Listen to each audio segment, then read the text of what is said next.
अभी देखो, अब नेक्स्ट 6 चैप्टर आपका एप्लीकेशन ऑफ डेरिवेटिव। तो इसमें अभी आपने डेरिवेटिव समझ लिया, डिफरेंशियबिलिटी समझ लिया क्या होता है।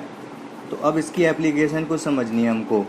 तो क्या क्या एप्लीकेशन है, एक तो ये मैं स्टार्टिंग से ही जब से डेरिवेटिव हम पढ़ते आ रहे हैं तब से हमने देखा है कि डेरिवेटिव, किसी का भी डेरिवेटिव जैसे d y over d x है, ये क्या है, रेट है। किसका रेट है ये, या फिर स्लोप है। स्लोप स्लोप क्या, वो भी रेट ही होता है। तो ये d y over d x है, ये रेट होता है। किस चीज़ का रेट होता है, ये वाई का रेट होता है। वाई का रेट होता है किसके रेस्पेक्ट में, एक्स के रेस्पेक्ट में। ठीक है। तो जैसे अभी हम पीछे क्या बताया था मैंने, जैसे हम मान लो क्या लेने जा रहे हैं, मान लो हम दाल लेने जा रहे हैं, तो उसका रेट पूछते हैं हम, क्या होता है, 40 रेट होता है पर केजी। तो किसके रेस्पेक्ट में देख रहे हैं, वेट के रेस्पेक्ट में देख रहे हैं। वेट मतलब वेट कितना, 1 केजी ले रहे हैं, यूनिट वेट ले रहे हैं। तो यूनिट वेट में उसका क्या प्राइस है वो देख रहे हैं हम। तो रेट किस चीज़ का है, प्राइस का है बेसिकली। रेट ये प्राइस 40 है इसका, वो किसके रेस्पेक्ट में, वेट के रेस्पेक्ट में, क्योंकि 1 केजी का देख रहे हैं हम। ठीक है। या फिर हम, अगर मैं पूछने लगूँ आपको, आपसे पूछने लगूँ कि आपके दाल खाने का क्या रेट है पर डे के हिसाब से, तो आप मान लो बता दो हाफ, आप बता दो मान लो 1/2 केजी। तो जो पहले 40 रुपीज़ था रेट, अब वो क्या हो गया, 1/2 केजी रेट हो गया। कैसे, अब ये किसके रेस्पेक्ट में है रेट 1/2 केजी, ये पर डे के रेस्पेक्ट में है। आप एक डे में आधी किलो दाल खा रहे हो, तो एक दिन में आधी किलो, अगर मान लो 2 दिन में 2 केजी खा रहे हो तो एक दिन में आधी केजी हो गई। तो रेट क्या, एक ही में यूनिट में देखा जाता है। तो एक दिन में 1/2 केजी, तो रेट हो गया 1/2 केजी। समझ आ पा रहा है थोड़ा थोड़ा क्या बोल रहा हूँ मैं, बोलो। तो यही चीज़ है, रेट का मतलब आप समझ गए होगे। अगर जैसे मैं बोलूँ कि कोई एक लड़का है, ये 5 दिन में, 5 दिन में ये खाता है 30 चॉकलेट खाता है, तो इसका रेट क्या है चॉकलेट खाने का। तो इसका रेट हो जाएगा, एक दिन का बताओगे आप, एक दिन में ये खा रहा है 6 चॉकलेट, 5 दिन में 30, तो एक दिन में 6। तो रेट क्या बता रहे हो आप, डे के रेस्पेक्ट में बता रहे हो, पर डे कितनी खा पा रहा है, ये इसका रेट है। लेकिन एक्चुअल में चॉकलेट का रेट कितना है, वैसे अगर प्राइस के रेस्पेक्ट में बोलो तो एक चॉकलेट का रेट बताओगे। अभी मान लो मैं कह दूँ ये 30 चॉकलेट हैं 120 रुपये की, तो आप क्या बताओगे, एक चॉकलेट 4 रुपये की। ये इसका रेट हो गया किसके, इसके यूनिट के रेस्पेक्ट में, एक चॉकलेट कितने की है। आप आ रही है बात समझ। तो ये होता है, ये d y over d x का है बेसिकली, रेट होता है। अब रेट कैसे आप करोगे किसी चीज़ में, जैसे मैं बताता हूँ। जैसे मान लो अगर मैं लेता हूँ कोई सर्किल, सर्किल का एरिया क्या होता है, एरिया का फॉर्मूला पाई आर स्क्वायर।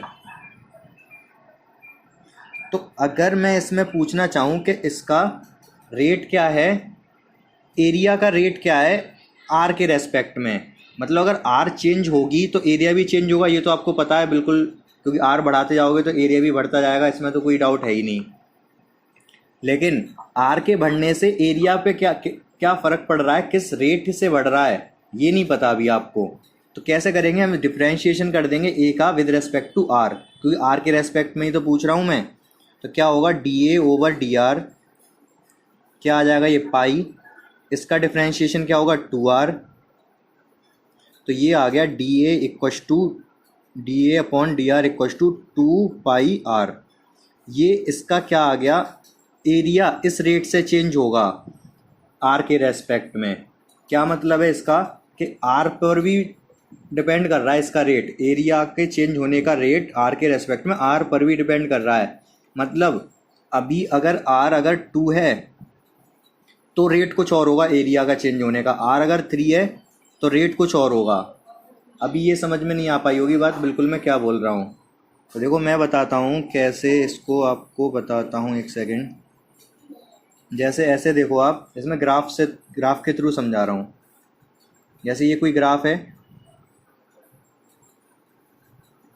ठीक है। अगर मैं आपसे पूछूं ये अनम्यूट म्यूट होके रहो ज्योति सिद्धार्थ, क्योंकि तुम्हारे दोनों फ़ोन पास में है तो ऐसे ही करेगा फिर ये। तो तो यहाँ पर क्या है कि ये कोई ग्राफ है, मान लो एरिया का ग्राफ बोल रहा हूँ मैं, ये एरिया का ग्राफ है और ये एक्स एक्सिस पे क्या है, रेडियस है। इस तरीका के तो नहीं बनेगा वैसे, लेकिन मान लो इसी तरीके का है, थोड़ा थोड़ा इसी तरीके का होगा, एग्जैक्ट नहीं। तो ये आर के चेंज होने पे एरिया भी चेंज हो रहा है, ये बात भी आपको समझ आ रही है, ठीक है। तो यहाँ 1 है, ये 2 है, मान लो ये 3 है रेडियस, यहाँ 4 है। तो जब आर की वैल्यू 1 है, जब आर की वैल्यू 2 है, 3 है, 4 है, तो ये रेट अलग अलग है इनके चेंज होने का, एरिया के चेंज होने का। अगर मैं पूछूं आपसे कि जब आर 3 है तो एरिया किस के अकॉर्डिंग चेंज हो रहा है, चलो अभी मैं एक और एग्जांपल से समझाता हूँ, एक सेकंड। हाँ,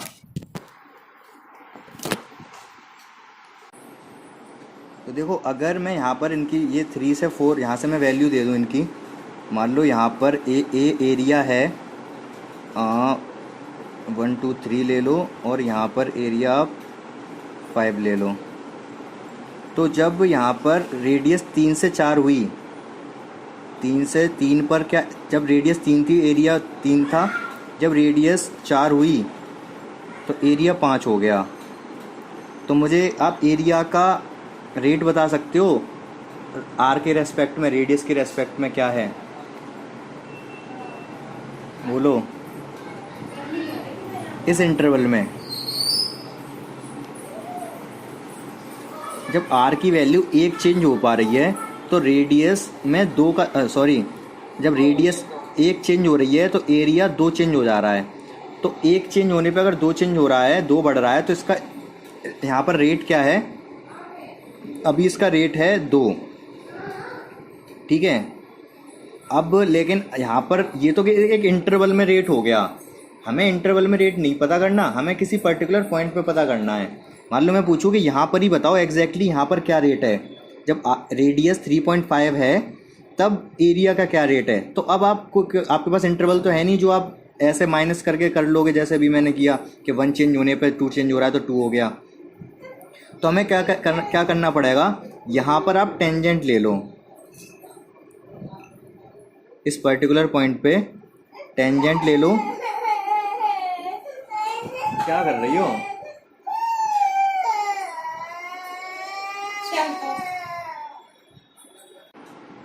ये बताओ कि यहाँ पर 2 जब है तब मैं एरिया आपको दे दे रहा हूँ, एरिया यहाँ पर 3 था, ये 2 था, यहाँ पर मैं दे दे रहा हूँ 2 के सामने मान लो 2 ही दे दिया।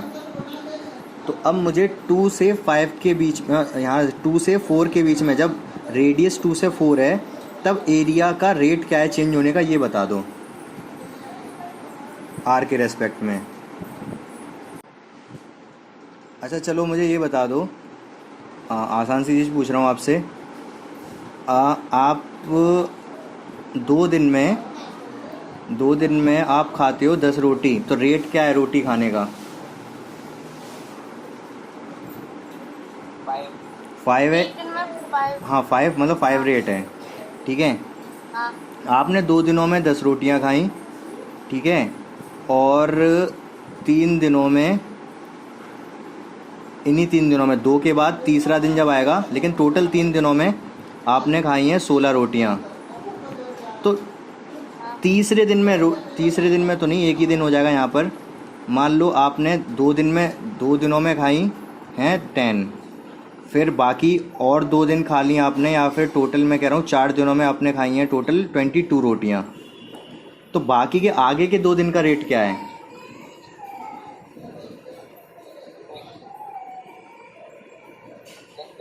6। क्यों? क्योंकि बाकी के आगे के 2 दिनों में आपने कितनी रोटियां खाई हैं? 12। 10 तो पहले ही खा चुके थे, 4 में 22, मतलब आगे के 2 दिनों में 12। तो एक दिन में कितनी खा रहे हो, इसका मतलब आप 6 खा रहे हो, तो आगे रेट है आपका 6। ये बात समझ आ गई? ठीक है ज्योति, अभी तो ठीक है ना? आगे के 2 दिनों में आपने 12 खाई हैं, तो 2 दिनों में, एक दिन में मतलब 6। हाँ, तो यहाँ पे देखो आपने किया क्या है बेसिकली, देखो ये होता है कि जैसे यहाँ पर 2 दिनों में 10 था, 4 में 22 था, तो रेट निकालने का क्या तरीका, जो स्लोप का फॉर्मूला आपने ध्यान होगा, टेन थीटा का फॉर्मूला हुआ करता था y2 minus y1 upon x2 minus x1। यही स्लोप का फॉर्मूला होता है, यही एक्चुअली रेट होता है। कैसे वो मैं दिखाता हूँ। देखो y यहाँ पर चेंज क्या हुआ है, 10 से 22 हुआ है तो 22 माइनस 10, और यहाँ चेंज कितना हुआ है, 2 से 4 हुआ है, x2 माइनस x1 4 माइनस 2, तो क्या आएगा, ऊपर 12 आएगा, नीचे 2 आएगा, 6 आ जाएगा रेट। यही रेट है, यही एक्चुअली स्लोप होता है। ये बात भी आपको समझ आई होगी थोड़ी थोड़ी। हाँ, तो यहाँ पर भी अगर मैं आपसे ये पूछ रहा हूँ 2 से 4 के लिए रेट क्या है ए के चेंज होने का आर के रेस्पेक्ट में, तो ए चेंज कितना हुआ, 5 से 2, 5 माइनस 2 कर दो, 3 चेंज हुआ है बेसिकली। और 3 चेंज आर, ए 3 चेंज हुआ है, जब आर कितना चेंज हुआ है, 2, 4 माइनस 2 2 चेंज हुआ है, तो आर के 2 चेंज होने पे ए 3 चेंज हो गया, तो 3/2 रेट हो गया ए का आर के रेस्पेक्ट में। ये बात समझ आई आपको। ये समझ में नहीं आता, ये आर के रेस्पेक्ट में कैसे? आर के रेस्पेक्ट में ऐसे, क्योंकि यहाँ पर डे के रेस्पेक्ट में ही तो पता कर रहे हैं हम, एक दिन में आप कितनी रोटियां खा रहे हो। ठीक है, ठीक है। इसी तरीके से यहाँ पर आर के चेंज होने पे ए कितना चेंज हो रहा है ये आप पता कर रहे हो, किसी और के नहीं। वैसे तो यहाँ पर आर पे डिपेंड कर रहा है, ये टाइम के रेस्पेक्ट में भी पूछ सकता है। अब टाइम के रेस्पेक्ट में तो ये टाइम पे तो डिपेंड करता नहीं है एरिया, लेकिन ऐसा हो सकता है कि रेडियस भी आर पे डिपेंड कर रही है तो एरिया भी आर पे डिपेंड करेगा, टाइम पर सॉरी। अगर रेडियस टाइम के अकॉर्डिंग चेंज होना शुरू हो जाए, मान लो एक दिन में 10 सेंटीमीटर बढ़ रही है, तो एरिया भी फिर टाइम पे डिपेंड करेगा। वो अभी हम देखेंगे फिलहाल। लेकिन आपको ये समझ आना चाहिए जो मैं समझा रहा हूँ, ये जो समझा रहा था यहाँ पर अभी, कि ये ए का चेंज होने का रेट आर के रेस्पेक्ट में क्या है। आर जब चेंज हो रहा है तभी तो हम ए का चेंज देख रहे हैं, तो इसलिए आर का रेस्पेक्ट में बोल रहे हैं। ठीक है, ठीक है। अब होता क्या है, अब जैसे एक चीज़ और समझो आप,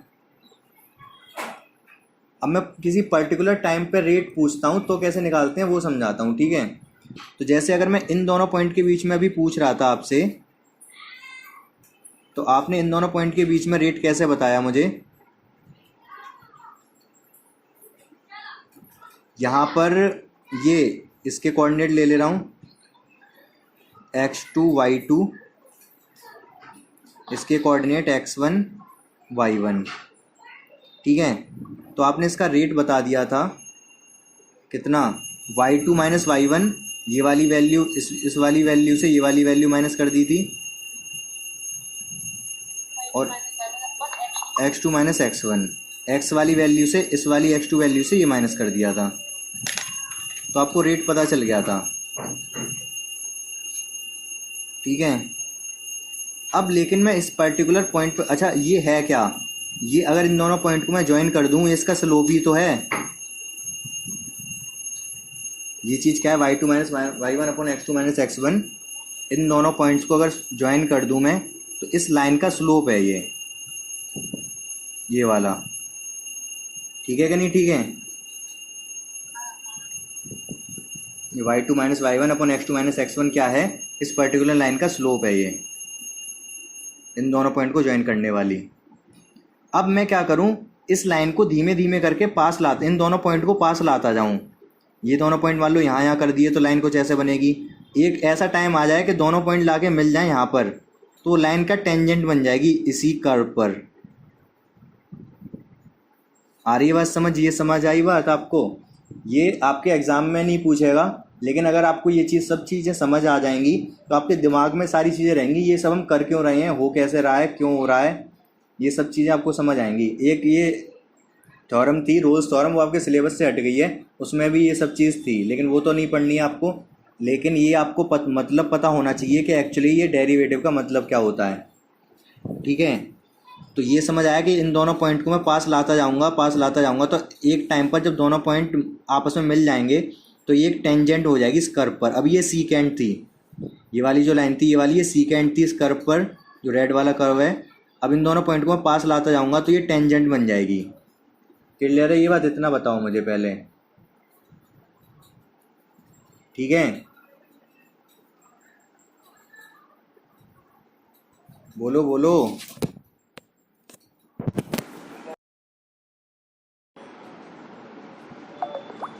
तो यहाँ पर ये चल रहा था, ये बता रहा था मैं कि इन दोनों पॉइंट को अगर हम पास लाते जाएंगे तो ये सीकेंड जो है किसी टाइम पर टेंजेंट बन जाएगी।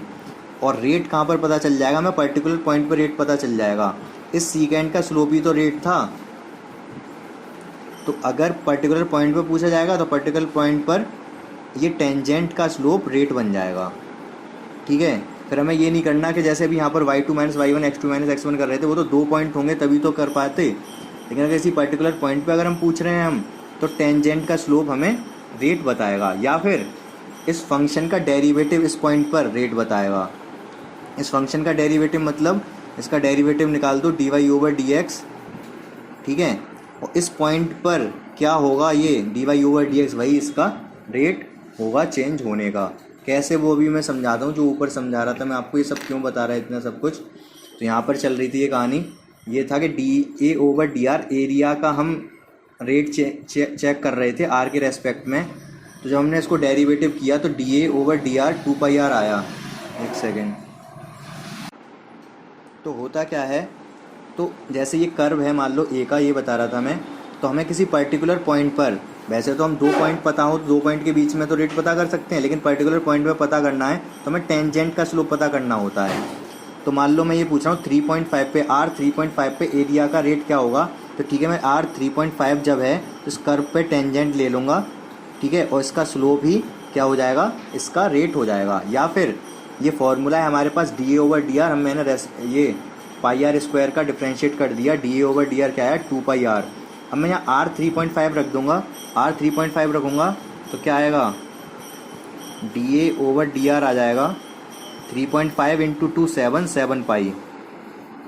तो ये r के साथ चेंज होने पर, r जब 3.5 है तब रेट ये है, r कुछ और होगा तो रेट कुछ और आएगा, r के चेंज होने पर रेट चेंज होता रहेगा। आई बात समझ थोड़ी थोड़ी ये। अगर मैं r यहाँ बोल दूँ 10, तो dA/dr क्या आ जाएगा उस केस में, 10 2 जा 20 पाई।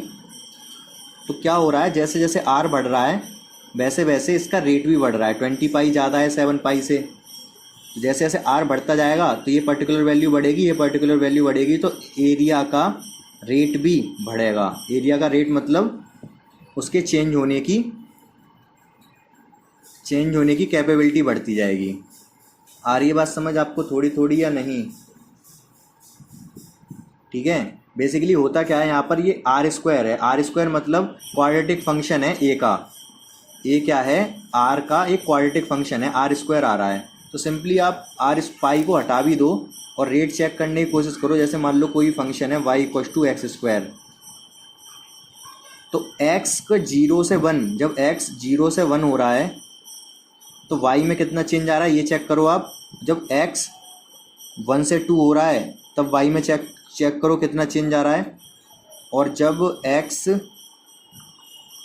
2 से 3 हो रहा है तब y में चेक करो। देखो होगा क्या, जब x 0 है तो y भी 0 आएगा, और जब x 1 है तो y भी 1 आएगा। तो x 0 से 1 होने में y भी 0 से 1 हुआ, रेट मतलब 1 है। लेकिन यहाँ पर देखोगे जब x 1 है तो x की जगह 1 रखोगे तो y 1 आएगा, x की जगह 2 रखोगे तो y 4 आ जाएगा। तो यहाँ पर 1 चेंज होने पे y कितना चेंज हुआ, 3, रेट बढ़ गया। ठीक है, x 2 तो y आएगा 4, x 2 तो y आएगा 9। तो 1 चेंज होने पे यहाँ 5 चेंज हुआ, तो रेट बढ़ रहा है। ये पहले रेट कितना था, 1 केवल बढ़ा था, x के 1 बढ़ने पर y 1 बढ़ा था, यहाँ x के 1 बढ़ने पर y 3 बढ़ा है, यहाँ x के 1 2 से 3 1 बढ़ने पर y 5 बढ़ा है। तो रेट बढ़ रहा है।